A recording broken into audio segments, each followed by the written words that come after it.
Bonsoir à tous, bienvenue dans votre émission La Réunion Lila. Encore une fois, prudence, mais profitez un petit peu de cette, j'allais dire, cette liberté qu'on retrouve, même si il faut garder les distances barrières, garder les masques et garder la prudence. On va parler de Mama Dolores, on va voir un petit peu où en est son projet. C'est dans Causement Réunionnais.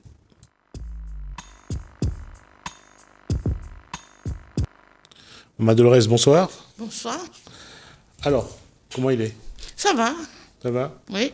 Depuis la dernière fois? Ah, ça va très bien, je pète la forme. Alors, ce passage, la dernière fois, la monde a réagi? Oui, il y a beaucoup de monde à téléphone, il y a beaucoup de monde qui réagit en ce moment. Hein. C'est bien et merci beaucoup. Alors, il donne un petit peu, il donne un petit peu de baume au cœur, comme ça, au projet, on voit Oui, que... C'est-à-dire qu'il donne à moi beaucoup d'énergie et c'est pourquoi j'ai fait ces poésies-là. Voilà. Donc... Alors, on a toujours besoin de ne pas oublier ce qu'on a souffert, ou bien... Ben, ça, c'est quelque chose qui est gravé en haut et ça, il ne se rate pas, ça. Et tout le monde qui appelle là, tout le monde qui sait où. Ben, il m'a dit mon bon courage, tout tient bon là pas, hein. Voilà. Et pour qui vous l'avez écrit cette Raconte-moi une histoire, c'est peut-être... C'est-à-dire là, je vais faire une poésie. Voilà, je me lance dans la poésie, là. Il faut ou fait sortir cette douleur-là. Oui, il faut me faire sortir cette douleur, en même temps, me sentir libéré, en même temps, me connaître que je peux attaquer n'importe qui, vous parlez avec d'autres, que moi, je n'ai pas peur de personne, même la mort, je n'ai pas peur. Et la musique? La musique, on va avancer, on va travailler, ça, c'est ma vie que m'a passée en métropole, sous la neige. Là, me raconte dedans, voilà. Et quand on chante comme ça, on ressent quoi? Quand ils sont moi, soulagés, apaisés. D'accord, donc il n'y a pas de douleur. Et autour de où, la famille, il dit quoi aujourd'hui? Les enfants, par exemple? Ben, mes enfants, bon, ils travaillent. Les enfants me laissent totalement en liberté. Voilà. D'accord. Et où le projet, nous rappelle au public, le projet, c'est de faire un film. Faire un film. Raconte l'esclavage, l'histoire qu'on a vécue. Voilà.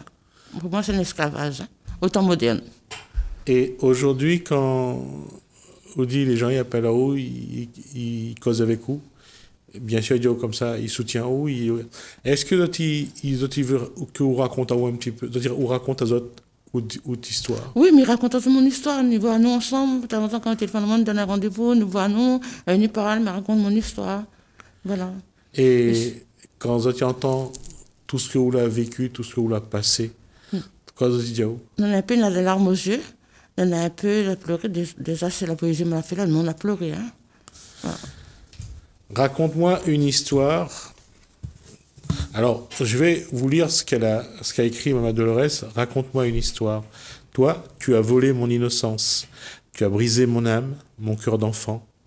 Toi qui m'as persécuté et tourmenté. Toi qui m'as violé. Tu m'as fait subir une vie d'esclave. Toi qui m'as privé de fête de Noël. Je n'avais pas le droit au cadeau, car tu m'as fait croire j'ai mangé mes parents. Assis sur une roche volcanique, sous les pieds de Vacois, mes larmes coulaient comme un oiseau blessé, mes ailes étaient brisées, sans savoir ce qui m'arrivait. Honte à toi qui m'as fait toute cette souffrance, entre mon âme et ma conscience, je suis en paix. Je t'en veux pas, et je te pardonne. Je voudrais souhaiter à personne de subir le même sort, violé avec du piment de partout, que cette souffrance qui n'endure pas, s'arrête sur cette terre. Voilà, Dolores, de dire les choses comme ça, de partager, d'extérioriser, ça soulage un peu? Ça me soulage, mais au fond, ça me fait mal. Hein. Vraiment, je me sens une douleur, mais j'ai besoin de m'exprimer. Et est-ce que vous pensez que, souvent, quand on parle d'aller voir un psychiatre, d'aller voir un psychothérapeute, un psychologue, on pense qu'on n'est pas comme tout le monde. Parfois, il y a des souffrances en nous qui sont lourdes à porter. Et c'est bien de sortir. Est-ce que vous pensez aller voir quelqu'un, un psychothérapeute ou un psychiatre ou un psychologue, pour aider à vous un petit peu? Ben, moi-même, je suis mon thérapeute. D'accord. Et je me concentre, je médite, je fais des jeûnes, et voilà. D'accord. Faire des jeûnes, pourquoi ça aide, faire des jeûnes? Ça m'aide à chaque problème pour trouver une solution. Je fais maintenant 3 jours de jeûne, 3 jours de prière, m'enfermer dans ma chambre, ne pas parler à personne, et quand je sors, je trouve la solution. 3 jours de jeûne, il faut savoir que lorsqu'on jeûne comme ça fait mal aussi à l'estomac quand même. Oui. Et ça donne des crampes à l'estomac. Oui. Mais c'est quelque chose qui est bon. Je ne conseille à personne de faire ou de ne pas faire. Hein. Je vous donne juste l'élément que je connais. Ça permet aussi de régénérer le système immunitaire. Puis régénérer votre esprit aussi, votre âme. Oui. Voilà. Et quand on sort là, on sent où... Nous sommes légers. Voilà, déposer ou de fardeau. On a déposé mon fardeau. Nous sommes légers, apaisés et prêts d'attaquer. D'accord. Et ces jeunes-là, vous faites ça une fois par mois, une fois tous les 2 mois? Ah ben, chaque problème que j'en ai, hein, peut-être dans 2 jours, 3 jours, je m'en ai un problème, mais ça va. Fais le jeûne. D'accord. Et la méditation, c'est... La méditation, ben, c'est tous les jours. C'est s'élever dans un endroit où on respire plus tranquillement. Tranquillement, fait sortir son âme, donne la force. Et comment votre famille autour de vous, ils vivent ça? Ben, moi, quand je fais des trucs comme ça, je me ferme dans ma chambre. D'accord. Voilà, personne ne voit pas ce que je fais. D'accord. Et comment on arrive à dire que, voilà, là c'est le moment, là, on a besoin de retirer à moi, on a besoin de revenir sur moi-même, on a besoin de reprendre de l'énergie. Par exemple, quand j'ai besoin d'écrire, hein, là j'ai besoin de l'énergie. Quand j'ai besoin de faire un modèle de robe ou un truc, j'ai besoin de l'énergie, je m'enferme. Tout le temps que je n'ai pas trouvé la solution, je m'enferme. Et quand je trouve la solution, je sors. D'accord. Et c'est drôle, mais après toutes ces années où il y a eu de la souffrance, il y a eu de la violence, malgré tout, on a quelque chose qui dit il faut quand même regarder la vie et dire que la vie est belle. Oui, la vie est très belle. Il faut sortir aussi parce que Dieu nous a écrit, on a une force en nous. Et il faut faire sortir cette force-là. Comme j'ai trouvé la solution, faire sortir la force, ben je sais que j'ai... Voilà. D'accord. Et la prière, c'est quelque chose aussi que vous... La prière, c'est quelque chose aussi. Puis j'ai dit, Seigneur, je te donne ma vie, je te donne mon âme et mon esprit. La relation avec Dieu, c'est quand on grandit qu'on apprend à avoir cette relation-là? J'ai appris cette relation avec Dieu par Madame la Comtesse. Elle m'a appris de tout ce que je sais. Voilà. Et prier, ça fait aussi du bien. Prier aussi, ça fait du bien. Prier, ça aide. Et prier, que l'on contacte en relation, avec dialogue avec Dieu.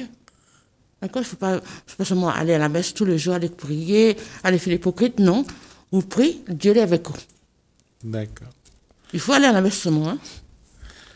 Donc, comme j'ai dit aux gens que je travaille sur Madame la Comtesse, les gens ne me croient pas, voilà la couronne. Et cette couronne-là, je l'ai envoyée à la maison. Non, montrez ici, à cette caméra ici. Voilà. Voilà. Ça, c'est la couronne de la comtesse. Oui. De la comtesse, pardon. Oui. D'accord. Elle s'appelle comment cette comtesse? Ben, je ne vais pas dire le nom. D'accord. Ben, posez la photo. Et on a encore du contact avec elle ou pas? Non, elle est morte. D'accord. Mais je suppose que de temps en temps, vous priez un petit peu pour elle. Oui, mais puis avec elle, je demande de l'aide. Voilà. C'est quelqu'un qui était vraiment bien pour moi. C'était une maman. Elle m'a appris tout ce que je sais aujourd'hui. Et je lui ai dit merci. Et c'est drôle, hein, chez où la réunion de famille, enfin, de mon niveau du mal, oui. Où ça va là-bas, et de monde ne connaît pas, Yamaou. On dit qu'on n'a jamais été prophète dans son pays, c'est ailleurs que les prophètes. C'est quelque chose d'important. Et comment on a réussi à écrire le scénario de Haute Vie? Comment on a réussi à faire ça? Ben, comme j'ai dit, hein, j'ai fait beaucoup de méditation, j'ai mes guides, j'ai demandé des guides, puis quand j'ai vu que c'était le moment, on a commencé à écrire mon livre. D'abord, je ne me connaissais pas à lire, écrire, moi, comment je fais écrire pour mon fils? J'ai dit non, il faut moi-même m'y apprendre à lire. Il m'a mis la tête pour apprendre à lire, pour écrire mon histoire. Et votre histoire, aujourd'hui, pour vous, là-dedans, quoi est plus important que de monde il voit, il comprend? Mais il veut voir que le monde qui comprend comment je sortir, comment je vis, Voilà. C'est ça qui manque aujourd'hui, c'est les gens la plus de la force, la plus d'énergie pour batailler, pour en sortir d'azote. Oui, parce que les gens, bon, quand j'ai un problème, je t'affiche là-dessus, je ne cherche pas la solution de sortir. C'est la solution. Comme j'ai dit, on a une force en nous, il faut utiliser la force. Dieu nous a donné une force. Mais comment, où espère, montre azote, comment aller chercher cette force, comment utiliser cette force, comment vous voudrez faire ça? Il faut que les gens prennent contact avec moi et puis me montrer comment utiliser cette force. Et les gens qui viennent voir où jusqu'à maintenant, avec qui vous échange, quoi tu demandes à vous? Ben, je demande moi comment sortir de ce problème. Comment on a fait pour sortir dedans. M'explique. Des fois, il rentre dans la tête, des fois, il rentre pas dans la tête, mais il revient, mais il explique. Et quand tu reviens waouh, il y a pas les mêmes questions, comment vous faites? Ben, mais redire le même truc. D'accord. Non, il faut aller doucement, c'est quand même un à apprendre à lire, hein, il faut apprendre doucement, doucement. Mais quand on regarde votre vie aujourd'hui, quand on voit comment le chemin qu'on a suivi, à quel point ça a été difficile, on arrive à expliquer, à montrer aux autres, à expliquer ce qui veut avoir des informations, comment il faut batailler, il faut tenir ensemble. Là, tiens, beau là pas. Voilà, moi, j'ai dit, je suis debout pour eux. Donc, prendre contact avec moi, et puis je vais dire, tiens, bon, là, pas, et puis je vais leur prendre le chemin de sortir dans les problèmes. C'est ce que vous dites aussi dans le film que vous veut faire? Oui, tout ça, ça va être dire dedans. Comment batailler, comment sortir. Mais aujourd'hui, quand on regarde autour de vous, le monde l'a quand même changé, le monde a évolué. Le monde a évolué, mais pas comme on l'a vu longtemps. Mais je explique, quand on l'a vu longtemps, c'était mieux. Nous avions des conversations avec les grands. Déjà, une personne âgée, on devait respecter parce qu'une personne âgée, c'est une bibliothèque vivante. Quand quelqu'un qui met avec la bibliothèque, c'est comme la bibliothèque qui brûle. Voilà. Et moi aussi, j'ai suivi un stage d'ératologie pour comprendre le comportement d'humain et le comportement d'animaux. J'ai suivi ça. Et aujourd'hui, on voit bien que les gens les plus comme avant, comme on dit, avant c'était différent. Les gens étaient un peu plus à l'écoute. Quand on dit on a fait azoter, essaye d'écouter un peu. Aujourd'hui, quand on cause avec quelqu'un, est-ce que lui écoute à vous pareil? Non, je n'écoute pas. Dans ton longtemps, je vais t'expliquer une histoire. Le chat et le chien étaient bataille. Mais le monde était en paix. Maintenant, le chien et le chat est en paix, c'est le monde qui bataille. Excellent. Excellent.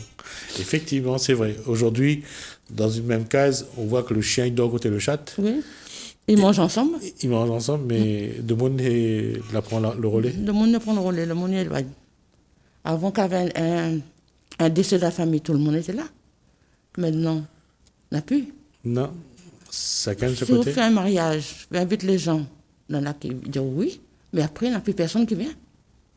Même mariage? Même un mariage, même un baptême. Les gens sont plus solidaires comme avant. C'est ça qui manque à la Réunion. Ça, c'est un truc que j'aime bien dire, comme on est dans l'émission, qu'avant, quand tu fais un communion, 2-3 semaines avant, il commence chez canard, volaille, fait salle verte. Tout le monde est là pour travailler. Tout le monde est là pour travailler. Maintenant, il n'y a personne. Un jour, on m'a parti à un mariage. Le pauvre marié était obligé de nettoyer une salle de mariage.